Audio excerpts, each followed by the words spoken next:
credit management, KYC, and why is it important for SMEs? On today's session, we have Sheila Chadha, an expert in credit management. She is the founder and managing director of the Credit Collections Company, a renowned organization in this field.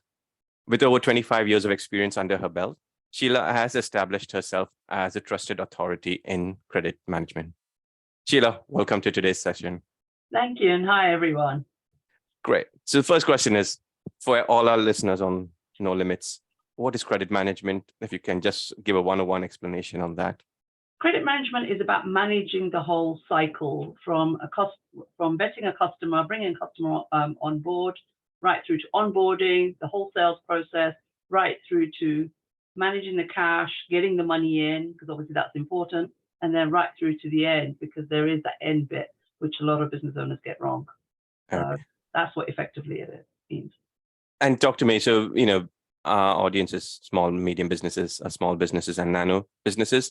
So one may think, oh, I don't need really credit management. Right? I'm a small company. So how important is it for small and medium-sized companies to actually get this right? Right. So a lot of businesses statistically are bad at managing their cash flow. And that's because they don't understand credit management. And it's not just small business owners, even larger businesses sometimes get it wrong. And it's important, whether you're small or big, to ensure that you understand who your clients are. You're not taking unnecessary risks in your business. I hear all the time that people say, oh, I know them. They're an established business. I've known that person for 25 years. And I go, it doesn't matter. Anyone can go bust at any time. And at the end of the day, it depends on how deep your pockets are. If you want to make it and survive, then you need to be more savvy and understand what's going on in your business. Okay. So talk to me. Talk to me about a typical journey of a small business that comes along your way. What do you do? And let's talk about both. First, let's talk about the businesses that have a physical product and someone that has a service-based business. All right. So let's look at that individually. If there's no difference, let's just walk through that. There might be obviously slight differences, because obviously with products, you've got, the processing section and the warehousing and all that is obviously in between. Do you mind if I share a slide, or is that too soon at the moment? No, go for it. Go for it. Right. So I have. I'm just going to share, just make sure it's through there. Right. Can you see that slide? Yes, I can. Go for it. Right. So this is just a brief overview of what a typical credit management cycle could look like. And it might vary, obviously, whether you're a products business or a service-based business. So obviously, this is not definitive, but it gives you a general overview of what you should be ideally following. And it could be right from the beginning, when you have a customer who makes an inquiry, whether it's for a product or a service. You want to ensure, first of all, you want to know who the customer is. Are they genuine? And then it's the whole process of managing that whole cycle from onboarding. It's important to get your systems right. For example, if you're shipping goods to the wrong business address, well, that's not going to look good on you, obviously. But the impact that has, and the reason I've done this in a circle, is because if you get the onboarding wrong, that can have effectively an impact on your the billing, the credit control, getting the money in. And then effectively, it might end up in this little pot, which you want to avoid. The whole goal is to minimize this and keep this as small as possible. You want to make sure that you're not losing money. Got it. Let's go through this, right? Credit vetting. I can go into Google and search for someone. Yeah. Am I doing anything wrong? What's the kind of, I would say, hygiene steps, the key steps that small businesses need to look into? Right. So credit vet, obviously, because today's topic is about credit vetting, and I will touch upon the other subjects as well, very briefly. But today we're going to mostly focus on credit vetting. And what you said is correct. A lot of the reason I set up the business is a lot of small business owners do not know how to check a customer. Yes, I've had clients people who've said to me, oh, but I'm pulling off Experian report. Now, everyone knows who Experian is. There are other bureaus. There are so many out there. We use two as a business, Credit Save, Experian, but there are many more players out there. And it's fine pulling off these reports and going onto Google, and which I'm going to actually show you live examples today of how easy it is. But at the same time, if you don't know what you're doing with the information, then you might as well not try, because you're just wasting your time. So tell me more about that. So, I mean, I thought businesses were all right with going with the credit safe or Experian Report or Equifax or whatever that's available. So tell me more about why is it not adequate enough? It's a tool. Right. A good credit manager will have an arsenal of tools, and one of them is credit bureaus. In itself, it's not enough. As we saw with the pandemic, which was a good example, where a lot of credit managers around the world, their collections were decimated because you didn't know what was really going on with companies. Yeah, Sure. A lot of businesses overnight failed, collapsed. So what you were seeing on these credit bureaus that painted a rosy picture, let's say, and said, these companies are flourishing, they're doing well, they're profitable, could actually have gone, they might have dropped 90%, if not most of their revenue. So in itself, it's not to be used as the Bible, as we call it. It's Right. just a tool there that's available. But really, credit control credit management. It's all about good old functional. Listen to your gut. What is it Right. telling you? And I'm going to show you some examples, if I may.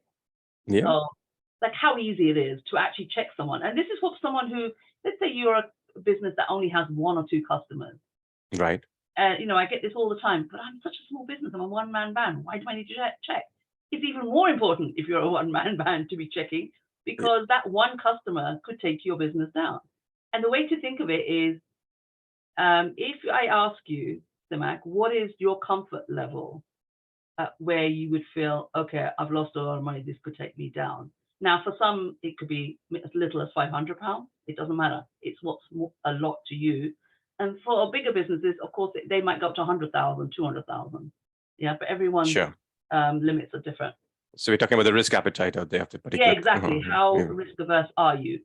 And the reason I asked this, if, for example, somebody said £10,000 to me, well, if you have 10 customers that you're exposing and they're high risk category, and I will show you what I mean by high risk. If each one's got £1,000 limit, your exposure therefore is 10,000. So you have to watch those 10 customers. So it could be 1 customer or 10 customers. It doesn't matter. The point is that in more likelihood, in some ways, out of the 10 customers, you're minimizing the risk because not everyone's going to default statistically, but you never know. It's about keeping your eyes and ears open at all times, and do not assume that because you know the person, the business, or whatever, or they're a big name. I said, well, somebody actually said to me recently, well, Sheila, I know them, they're my best friends. I go, right. What happened to the bank? If a bank cannot be, financially stable, what chance do you think any business? Do not assume. That's the most dangerous fallacy that people fall on. That I know them, that the business is big, they're well established, they're a blue chip company. Doesn't matter. Anyone can fail. So if you want to, we're all smart business people here. Take control. Understand what's going on. I'm not saying you have to be qualified like me or anything, but I'm going to show you some basics. So let's get on to that. Yeah, you want to share your screen again? Because you're talking. Yeah. So let's. I'm going to quickly log in here. So this is credit safe, right? Yeah, I'm going to come back to this one in a minute, but I'm going to do basics, right? Okay. So I'm going to use my company as an example. Okay. I come to you as a potential customer, and I want to get £10,000 of coaching. Let's say you give me credit. Let's pretend I know you. I don't know if you do actually. No, we don't do credit. Right. So the first thing you want to establish is who are you dealing with. Now, especially with products, this is important. Okay. If you sell products. Now, if I say my name is, and I say Shilpa Mehta, right, you're going to take me at face value, because let's say we've met a few times. I can have business cards made up. Okay. Yeah. Now I'm going to show you the downside of not checking someone, because this can expose you to fraud potentially. Okay. Now, my name is Shilpa Singh. Now, if I type in the name Shilpa Mehta and nothing comes up, and you say my business is called a credit collections company, you're going to say, who are you? Sorry. Right.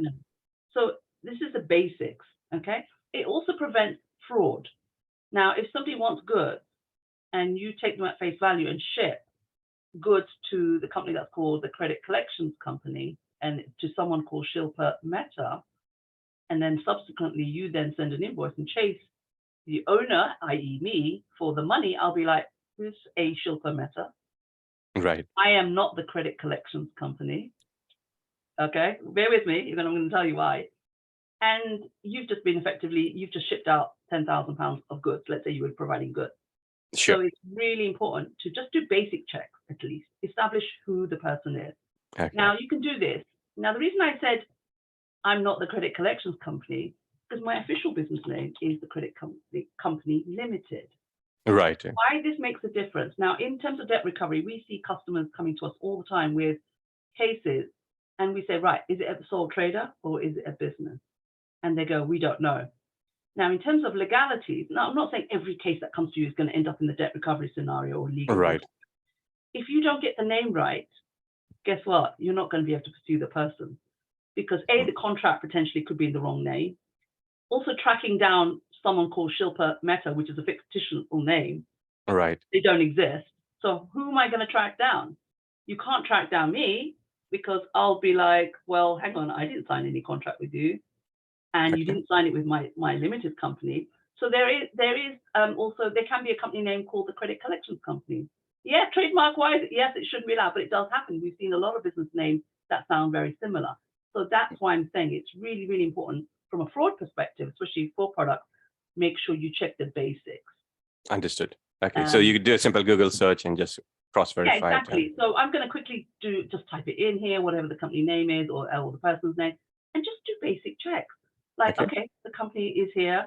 And if you look down here, first of all, you can see I've got profile. There's another important thing here, which is company's house. Mm-hmm. Okay, now when you go here, you can establish quite a few basic things for free. Yes. So it tells you, okay, so I give you, let's say now I'm the genuine company coming to you for business. Right. And I give you the address. Okay, so you've verified that the address is correct. Now, sometimes some businesses might give you a different address. You might say, okay, if you're, for example, shipping products, that's fine. That might be normal, because you might say, well, I'm going to ship it to a warehouse as opposed to the main office. Fine. Correct. Yeah. So it's important to establish why there are differences in addresses to make sure you're not being defrauded potentially. The other thing you can check, if you click on People tab, is how many officers are in the business. So here you can see basic information. You can, I come to you as Sheila Chadha. You can see, yeah, okay, she is who she says she is. Right. Okay. And she has the authority. That's the most important thing. She's a director of the business. So therefore, I can sign a contract for anything under this company name. Do not sign a contract with someone under any other name, because 9 times out of 10, sometimes you'll get paid. But in that sort of scenario where, just in case something goes wrong, you don't want to be a victim of fraud. Okay. And what's your guidelines when it comes to multiple directors, right? So, I mean, small businesses generally may have one, but as you move up the chain, they have multiple directors. So what do you do in that case? Well, what we recommend is make sure a director signs it. It doesn't matter. Okay. As long as they've got the authority, that's fine. Because you're not, if you like, for example, one of the examples I'm going to use today in CreditSafe is Tesco. You're not going to ask every director to sign, for example, if you're dealing with like Tesco. So as long as you follow their process. So like, we're going to move to CreditSafe now. We're going to go a little bit more in depth. Again, using that same example of establishing on a bigger scale now, the importance of making sure that you're dealing with the right entity. Okay. Yeah, and especially important if you're dealing with big companies, such as, for example, let's say you're providing products to Tesco's, or you could be providing consultancy to a bank, for example. It doesn't matter who the business is. The principles are the same, which is you need to make sure that you're checking who you're dealing with and that you have the right entity. Right. Okay. So CreditSafe is a subscription-based service, right? Yes, it is. Yeah. It's. I would say that it's depending on your turnover, it might be suitable for you to have on your an account of your own. We are trying to help customers that have maybe, because there are small micro businesses that only have 1 or 2 clients. So I'm typing here the name Tesco. Okay. Now, do you see that? Yes. Look how many names come up. Got it. Now, that doesn't mean these are pseudo names. These are I'm going to go into it. I'm just going to press enter. Now, this is why I'm going to show you why it's really important to get the entity name right. Now, there's loads of Tesco and there's lots of similar sounding names. Now, Right. Okay. let's give an example here. Okay, this one's disaster. This is not a good example. I was hoping it would narrow it down to Tesco's only. But the example I'm trying to use is if you have Tesco England, Tesco Europe, because I know they're in Europe, for example. So this can apply to multinational companies. Okay. Yeah. Now, if I sign a contract to provide products in the UK and it's going to their main warehouse in the UK, then you want to make sure that you're signing the contract with the UK entity. Got it. If I sign a contract with, and this can happen to multinationals, they sometimes try and branch out into other countries, or they try different, they call it a service, but they put it under a new entity name because they're trying something out. You know, they have, like Virgin. Virgin's a good example. They have Right. Virgin Finance, Virgin Airlines, they have different things. Depending on which business you're providing services to or products to, you need to make sure your contract is in the right entity name. And this is why. Virgin's a very good example because many, many years ago, back in my career, I used to work for them. Okay. There's a brand called Virgin Cars. It no longer exists. But guess what? If you had a contract with them and you signed with Virgin Cars, yeah, and that company then subsequently got closed down, your contract is probably limited to just that entity. Got it. So just because you're dealing with Virgin, the brand, doesn't mean you're going to get your money. Okay, so you don't want that scenario. I'm not saying they're going to leave everyone high and dry, of course, but make sure you know which entity you're dealing with. Again, it goes back to what I was showing you with Google. Make sure you get the company name right. Look at the contract. Who are you doing business with?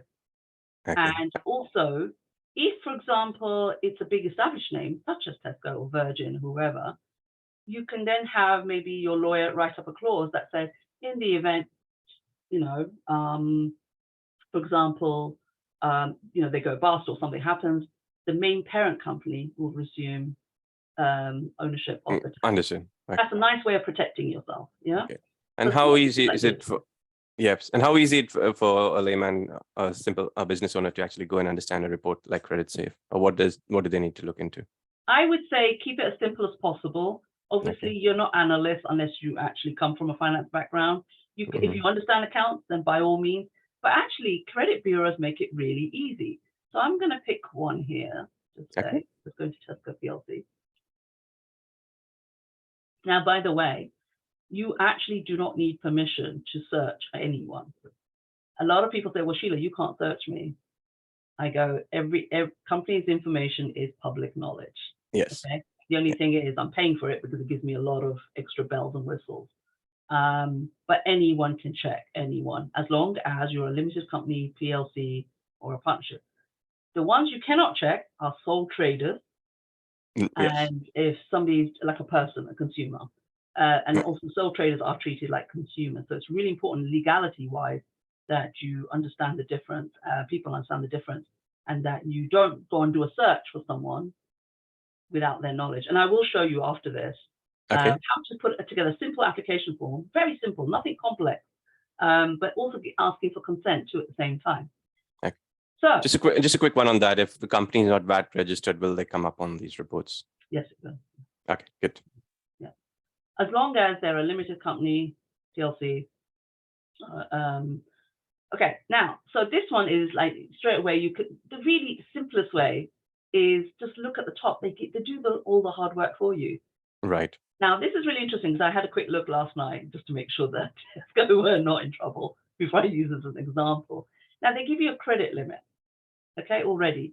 They base it on several factors such as their accounts, they look at their shareholdings, they look at a number, variety of, they have analysts in the background. They do all this for you.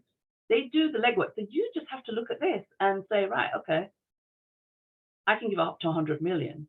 But that's just a guide. Remember this. This is not literally go out and give 100 million pounds of credit.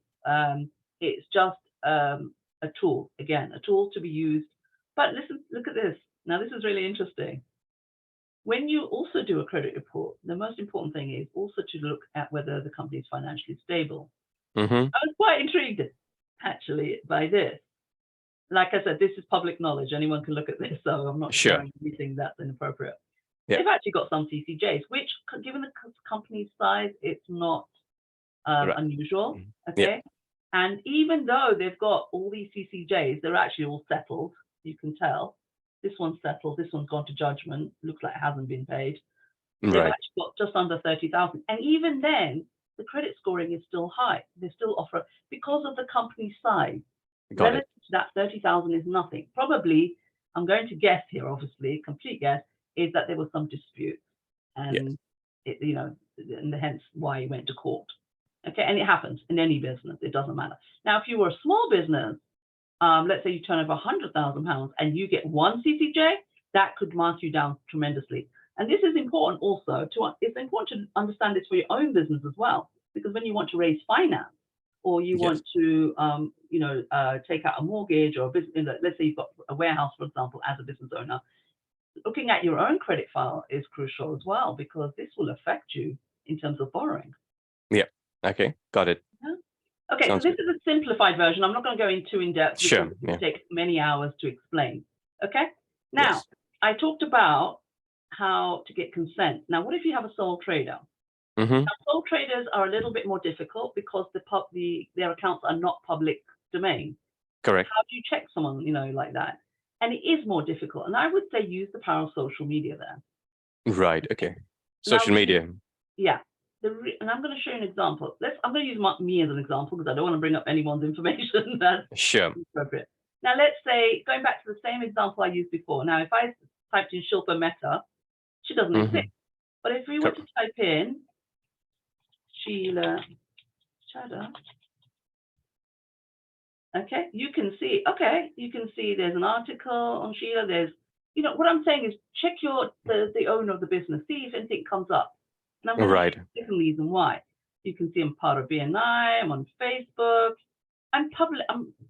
There's a lot of information about me on the web. So check that the person is legitimate and see if it's associated with the business. So that gives you a good feel. There's another reason why I'm telling you this. Now, when I go back into the business page, most businesses will have this, which is called Google My Business. Correct. Okay? Now, if you look at this, now I've got 6 reviews on it because I'm quite a still baby business. But if you had a business that had a few hundred reviews, let's say, right, they're all negative. Guess what? I would be thinking, if somebody came to me and let's say they're turning over about 100,000, and they say, well, Sheila, I'd like £10,000 credit for one of my clients, and I'm representing them. And they have hundreds of reviews that are bad. I'd be like, no. You know why? I don't care what Credit Safe says, because I would look at, if your service is that bad that you've got so many negative reviews, not just 1 or 2, none, it's like consistently, like you've got 1 star, let's say. That tells me, as a business owner, you're not serious about your business, or your product is there's something seriously flawed with your service or your business or product. And that would then tell me, well, how are you making money? Yeah, that's the way this comes with years of training. Yes. And if, for example, let's say this was 1 star, I'd be like, well, why would I give credit to her? She hasn't got customers. How is she going to pay the bills? If I give her £10,000 credit, she could go bust. Yeah. But what about businesses that are desperate for money, right? So do you find them ignoring all these little red flags and still going ahead because they just want? Yeah, right. And unfortunately, it does come back and bite you. Right. I had such client. It was a debt recovery case where it was a friend of a friend, and he came to me and said, Sheila, you've got to help me. And I said, what's up? And he goes, he was a freight company, and I said he had a £10,000 debt owing. Right. He pulled off Experian reports, which was good, at least 1 tick brownie. I said, okay, at least he's doing that, but he did nothing with it. And what I did is I pulled off that same report myself, and I said there were red warning flags, and I looked at when those flags were flagged up. Sure. And they were predating the date of the debt. Got it. The warning signs were there, but he chose to ignore them. And it was so black and white. It wasn't even like you had to analyze it. It just said that there was a profits warning. And this was a 45 million turnover company. Wow. Okay. Right? So please be an example for people who are watching this, because and this was a cash rich company. They were a fruit and veg wholesaler that went overnight. And I said to my friend, I said, why did you give them credit? the warning signs were there. So it doesn't matter how much tools you have, if you don't listen and read what it's telling you, Exactly. Okay. then you might as well not bother. Yeah. Okay, so I hope that, I mean, this is, like I said, this is a topic that we could go into for, hours. It's very vast, but hopefully you're getting an idea of what I'm trying to get at. Use social media, Facebook, LinkedIn, connect with the director as well. That's another good way of getting to know the person, because it's not about being friends with them. It's about understanding them as a person, because knowing the person, the director, it will give you a lot of knowledge into what kind of business person they are as well. And if somebody's like, well, I don't care if I take their money and all this, that, the attitude, you can see the attitude in some of the directors. They're very nonchalant. And if they are brushing things off, even though they know they've got problems, then it should give you warning signs that. Okay. When do you see businesses actually coming to you when they are really down in the dumps? Yeah, right. Okay. And what's your general guidance? When do you, if you live in an ideal world, when would you want businesses to actually work with you? Well, ideally, people should be doing the KYC. Okay. So, for example, if you can't do it yourself or there's lack of information, that's why I set up my company, because I know small businesses struggle. They don't have the time and they don't understand. I'm a small business owner. I have to be jack of all trades, master of none, as they say. I'm great at credit management, but I'm terrible at IT, hardware. You ask me to plug something together and I'll be like, what? So we all struggle. We're all in the same boat, but each one has its strengths and weaknesses. Recognize it and get help in when you need it. That's the important thing. So I'm going to show you something else now. Okay. I'm just conscious of time. We have about 5 minutes left, so let's crack on. Okay. So you need to share your screen again. Yeah. Okay. Now I put together a quick application form. I will share this if anyone wants to reach out to me. So let me know. So while you're doing that, why did you get into this business? I mean, what drove you into this field? Well, for me, I've always worked in the corporate world, and I thought, well, why do these big companies call me? Even big companies have problems. They call me when they're, in the dumps, right? When they're in the cash flow problems. And I started thinking, well, hang on, who's helping the small business? Because these big companies started as a small business once upon a time, just like you who are watching out there. And it made me realize that, we have to spend so much money, we have to have so much knowledge and understand everything. We can't do it all. And that was the inspiration for me to start the business, aimed specifically at small businesses, small to medium businesses. Okay. Right. Because in the interest of time. So this is a quick credit application I put it together last night in quick 2 minutes. Okay. The reason I'm saying it's just a quick guidance, right? If you're on the phone to someone says, I want credit, it doesn't have to be complex like a bank form or something, you're asking the whole history. It could be just something very simple as, what's the name of the company? What's your address? Director's name, just so you can verify it, and then website. Now, this is the important bit. A lot of people are scared about contract and law. Right. Now, if you read that, it's very simple. Hopefully, I hereby give consent to carry out, you put your company name in, obviously, to carry out further checks, which may include searching credit bureaus and etc. The important thing is this is for sole traders, especially because you are effectively doing personal checks. You cannot check them without consent. Correct. If you do this early in the process, if sole trader, you give consent to carry a personal credit check. It doesn't have to be complex. As you can see, that knocked that together in like 2-3 minutes. Okay, and then you get consent, and then you can go ahead and do whatever you need to KYC your client. Okay. It may be worthwhile just sending it over to me. I'll attach it to this part of the session. Yeah, sure. Okay. Should we quickly run through very quickly, like? Yeah, go for it. Each one? Okay. Yep. So why is this whole cycle important? On its own, it's not enough. Credit vetting is the most important because you want to avoid going through the problems, because it also costs you more the more high-risk clients you have. Okay. So onboarding, why is that important? Making sure that you're shipping, when you're invoicing, and make sure the process is smooth, to make sure the systems are set up, make sure that the details are set up correctly. Because if you don't onboard correctly, guess what? It's going to cause an issue when it comes to collecting the money. So make sure you onboard the client correctly, and that everyone in the company, or if you're a two-man band, for example, make sure the second person knows how they can chase that money if needed. Got it. Credit management. So we talked about that quite a lot, obviously, today. It's all about all of these things. It's all about managing the cycle. What are the risk factors? Are you risk averse? It's about putting a policy together so you understand, okay, when it's a high risk, don't touch, because I don't like high risk. Yeah. So it's about putting. So that's a company policy, right? You would generally have. Company policy. It's a full. You need a whole hour on this subject alone. Exactly. Billing, another important one. A lot of companies have problems in cash flow because their billing is wrong. Imagine if you get a bank statement from a credit card company, if it was wrong, imagine how angry you feel. Exactly. Right? So billing is important. And then the most important bit is the credit control. Stay on top of your client.